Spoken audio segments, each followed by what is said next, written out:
Hey folks, welcome to Mr. P's Film Review again. Here I am with another Marvel retrospective review of Guardians of the Galaxy Volume 2.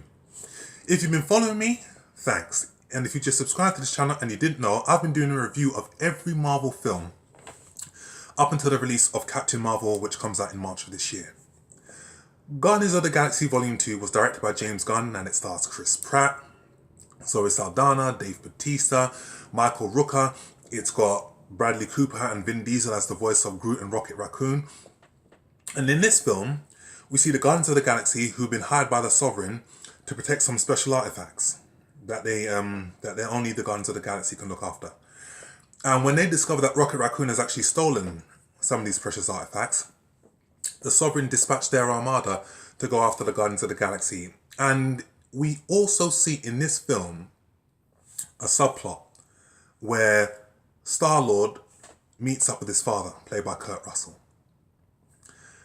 I really like doing retrospective reviews of films, purely because it gives you a chance to reflect. It gives you a chance to look over it again, and you get to think, okay, was I being too generous? Was I too harsh the first time around?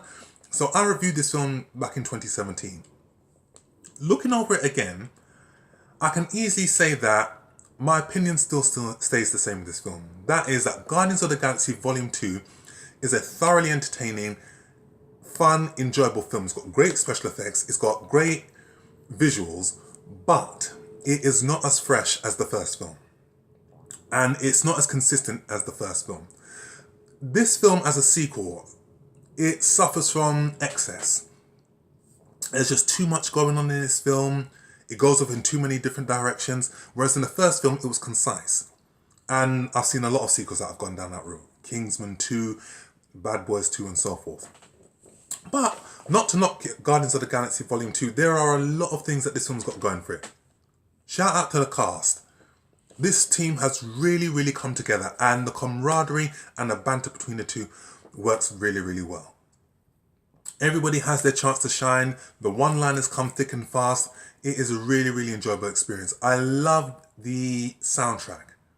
The action sequences, everything in this film just worked really well.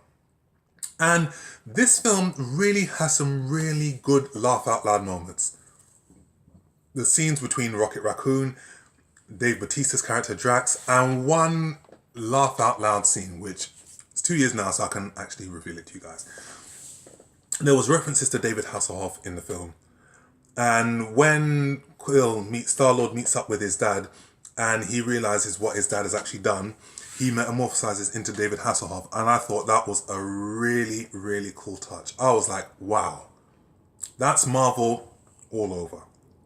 Full of surprises, great humor, great banter. And again, it's not a bad film, but it's not as good as the first film. Whereas you expect to see a sequel do better, expand the storyline, and to have a better storyline. This film is okay, but the storyline is a bit muddled, and it's not as concise as the first film. And also, the length of this film. The first Guardians of the Galaxy film was 2 hours and 2 minutes.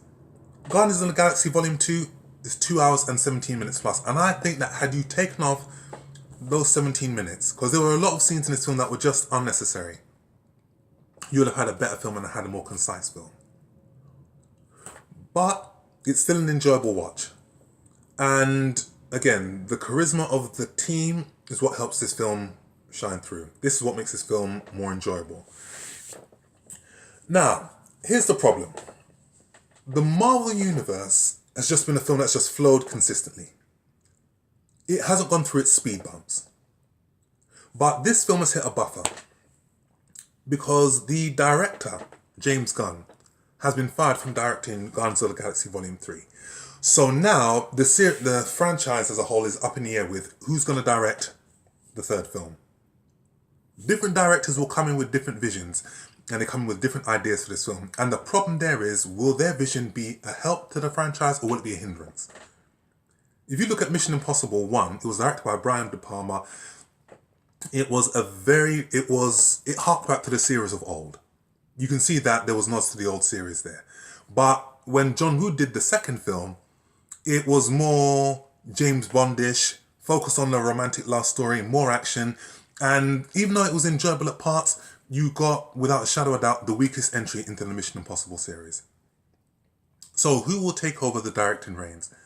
And will they be able to inject the same level of humour and heart that the first two had? The director of Thor Ragnarok was meant to do this film, but he stepped aside from it. So now the franchise is up in the air. Who will take over? And in fact, I want you guys to decide. Now I'm speaking like I'm the head of Disney, and I'm not, but I just want to have a discussion with who do you think will be a good director for the next Guardians of the Galaxy film, which is due out in 2021. I don't know, but let's see. I hope James Gunn comes back, but we'll see. So with that being said, I will give Guardians of the Galaxy Volume 2 a very strong 7 out of 10. 7 out of 10. Not as good as the first film, but still enjoyable nonetheless.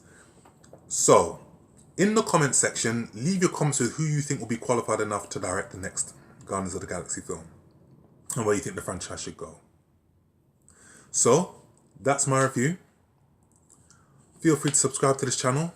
Leave your comments with who you think should direct the next Guardians of the Galaxy film. Thank you for the people that have subscribed to my channel thus far. Please keep subscribing. I will come to you with more content. There's going to be a lot more retrospective reviews, not just of Marvel films, but of 80s and 90s films. So I'm just getting started.